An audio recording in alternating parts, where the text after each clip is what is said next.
Video lecture में हम पढ़ रहे हैं क्लास 10th डेमोक्रेटिक पॉलिटिक्स का chapter 1 power sharing and this will be part 2 जिसके अंदर हम एकोमोडेशन इन बेल्जियम देखेंगे।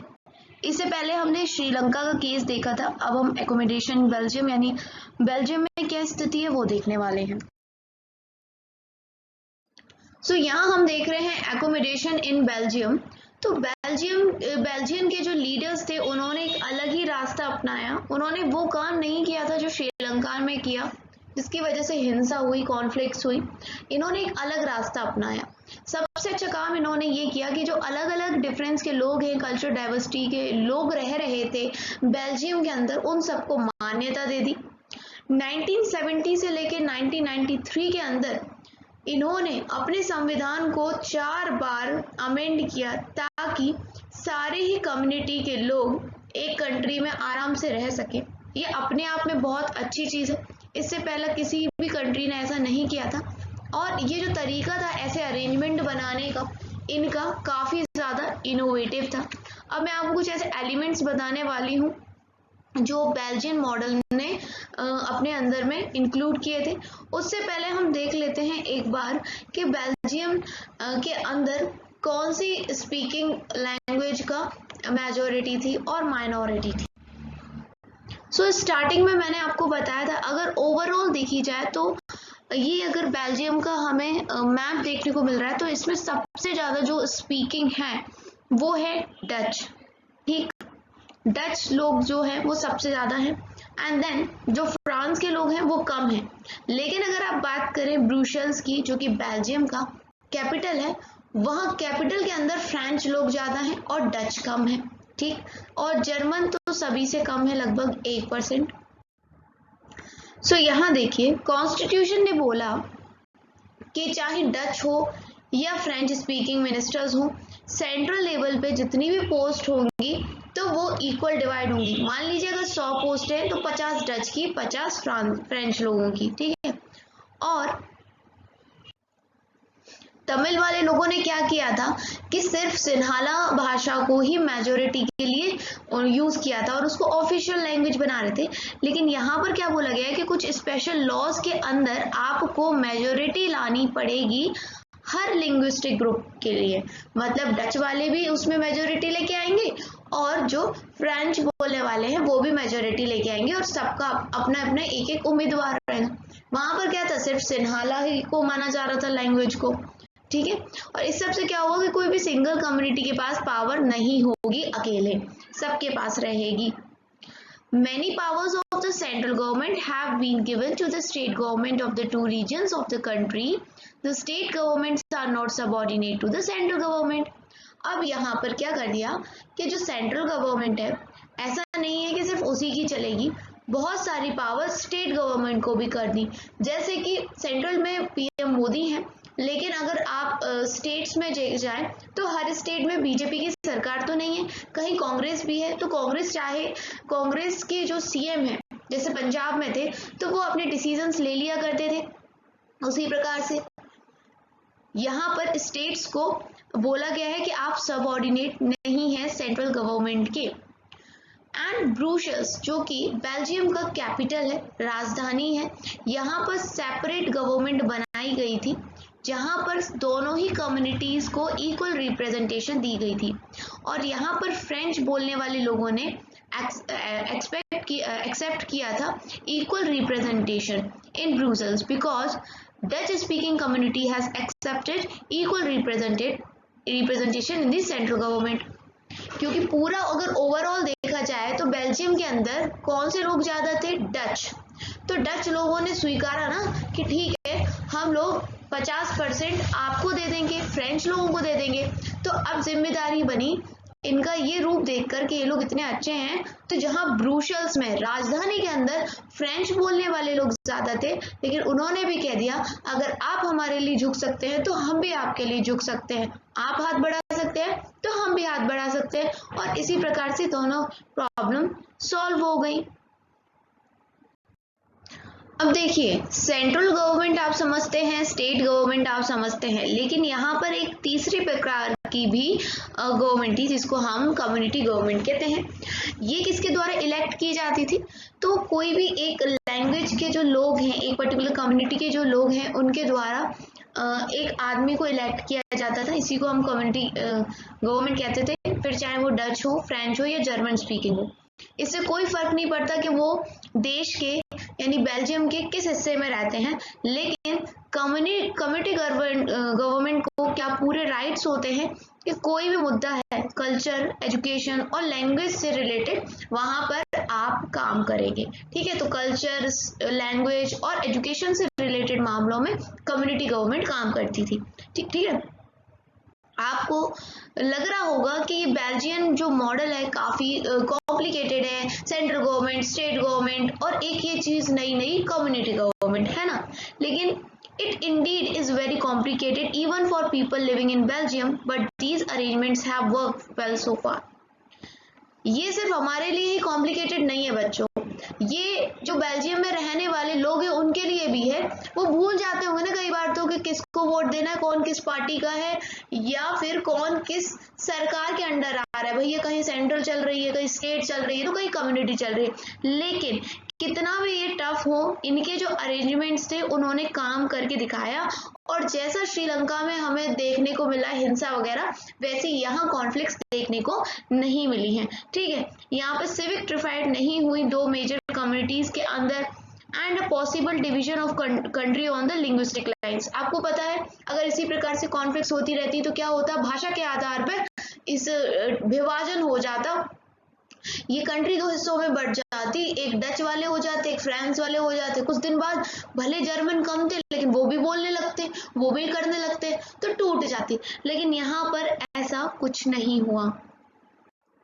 यहाँ पर देखिए आपको क्या करना है, read any newspaper for 1 week. ठीक है, एंड आपको क्या करना है, उसकी क्लिपिंग्स बनानी है कि जो भी न्यूज़ आ रही है, क्यों कॉन्फ्लिक्ट्स हो रही हैं, क्यों वार हो रही हैं दो देशों के बीच में, या फिर दो स्टेट्स या दो सिटीज़ के बीच में, आप जो भी कह सकते हैं, लड़ाइयाँ किस वजह से हो रही हैं। तो आप क्या करोगे, उन क्लिपिंग्स को पेस्ट कर दो और ग्रुप बना लो 5-5 स्टूडेंट्स का, और वो 5 स्टूडेंट्स अपनी अपनी क्लिपिंग्स को पेस्ट एक साथ कर देंगे। अब आपको ये देखना है कि जो आपकी क्लिपिंग्स हैं उनमें क्या होगा, कॉन्फ्लिक्ट्स लिखी होंगी। तो ये जो लड़ाई हो रही है, दंगे हो रहे हैं, इनको पहले तो क्लासीफाई करो कि क्या ये स्टेट में हो रहे हैं या फिर इंडिया के आउटसाइड हो रहे हैं। देन ये देखो कि कॉन्फ्लिक्ट्स हो क्यों रहे हैं, क्या कॉज है। ठीक है, इन कॉन्फ्लिक्ट्स होने का क्या कॉज है, क्या ये कॉज पावर शेयरिंग को लेकर है, and which of these conflicts could be resolve by working out power sharing arrangement. और अगर इनमें से कोई पावर शेयरिंग का मुद्दा है और अगर हम पावर शेयरिंग पे काम करें तो इनमें से कौन सा कॉन्फ्लिक्ट खत्म हो सकता है, ये आपको काम करना है। अभी तक हमने 2 स्टोरी देखी थी, बेल्जियम और श्रीलंका की। तो आपने क्या पढ़ा, दोनों की दोनों ही डेमोक्रेसीज थी, यानी कि यहाँ पर लोग अपना उम्मीदवार चुनते हैं, अपनी सरकार को चुनते हैं। डेमोक्रेसी क्या है, एक ऐसी सरकार जो लोग चुनते हैं। ठीक है, yet they dealt with the question of power sharing differently। लेकिन जब पावर शेयरिंग की बात आई तो इन दोनों डेमोक्रेसी वाली कंट्रीज ने अलग अलग तरीके से काम किया।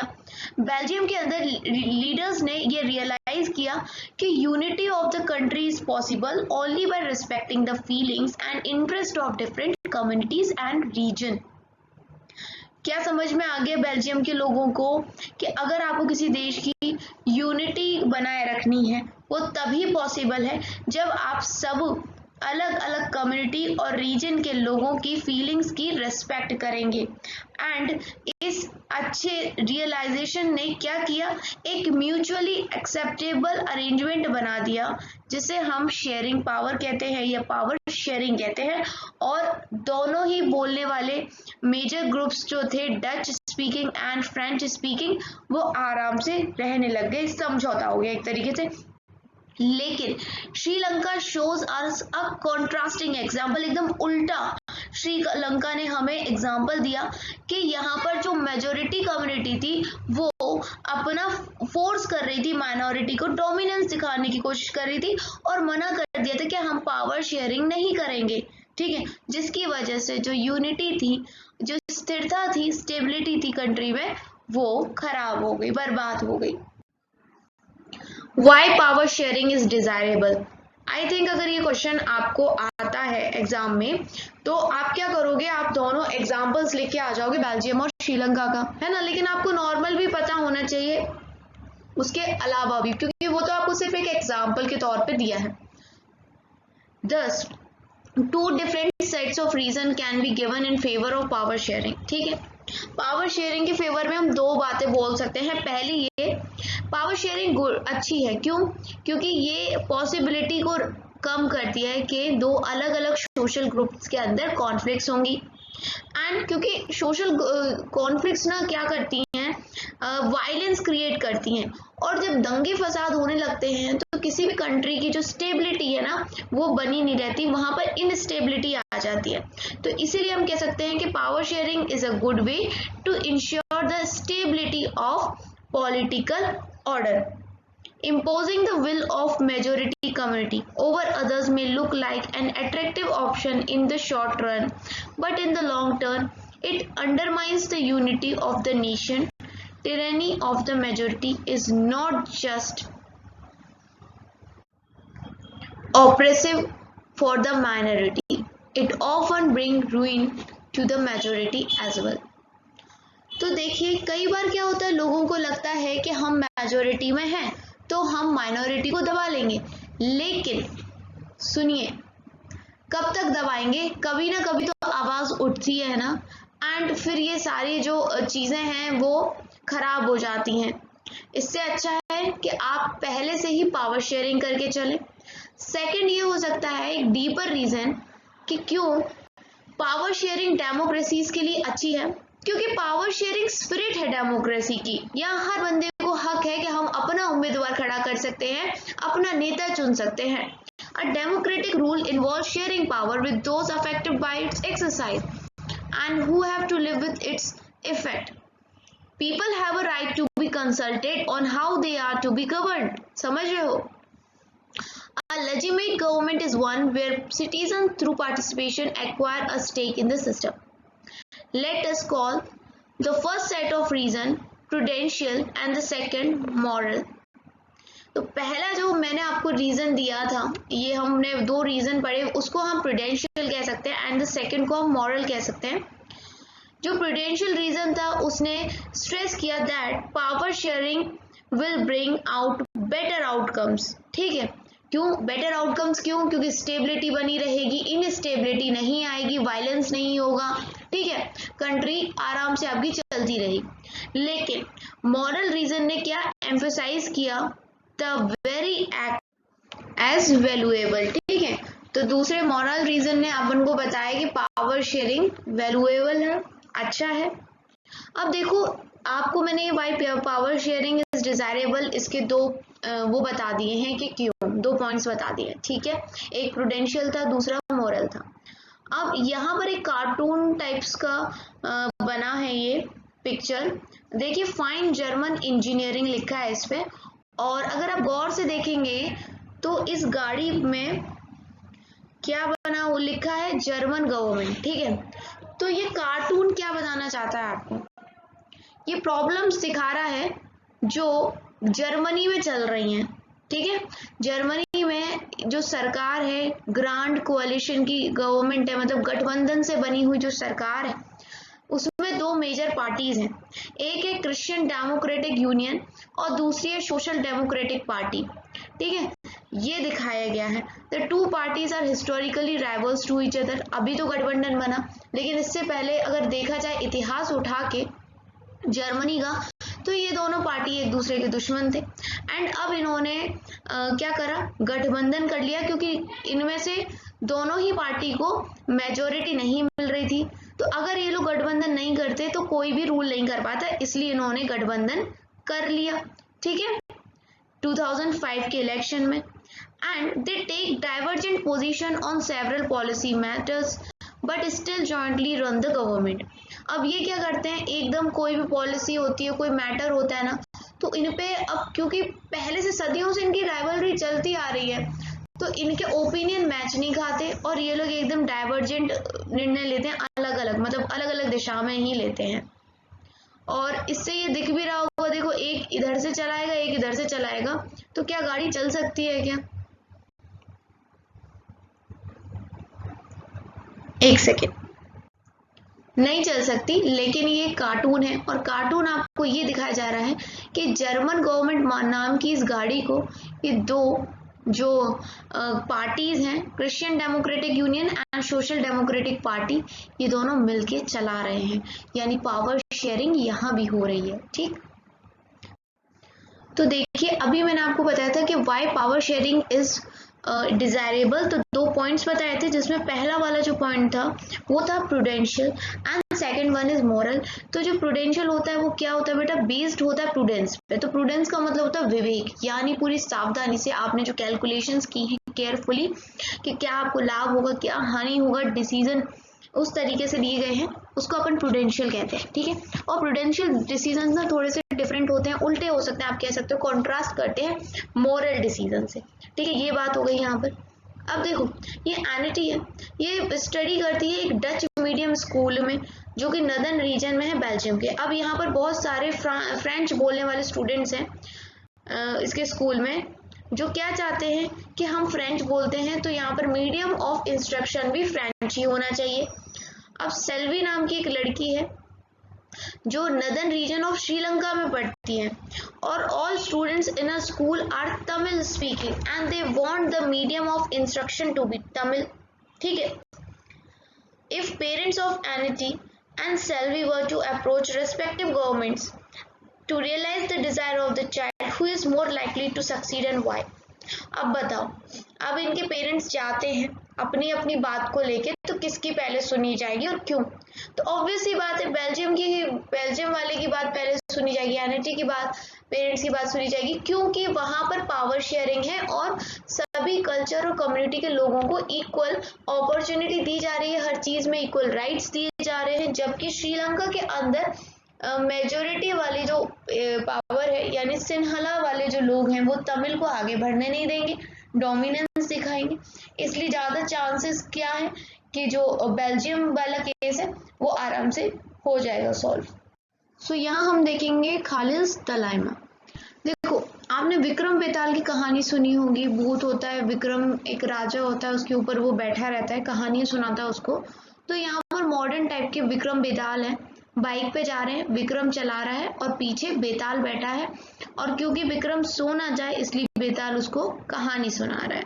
ठीक, अब यहाँ पर जो कहानी है वो है बेरूत नाम की एक सिटी की, जहाँ पर एक आदमी रहता है खालिद। बेरूत कहाँ की कैपिटल है, तो लेबनान की है। अब खालिद के जो पेरेंट्स हैं वो अलग अलग कम्युनिटी के हैं, उसके जो पापा हैं वो ऑर्थोडॉक्स क्रिश्चियन है, कट्टर एकदम, एंड जो मम्मी है वो सुन्नी मुस्लिम है। ठीक, मुस्लिम्स में मेजर 2 सेक्ट है, सुन्नी मुस्लिम और शिया मुस्लिम, तो मम्मी उसकी सुन्नी मुस्लिम है। ठीक, एंड ये काफ़ी ज़्यादा जो है अनकॉमन नहीं है इस मॉडर्न और कॉस्मोपॉलिटन सिटी में।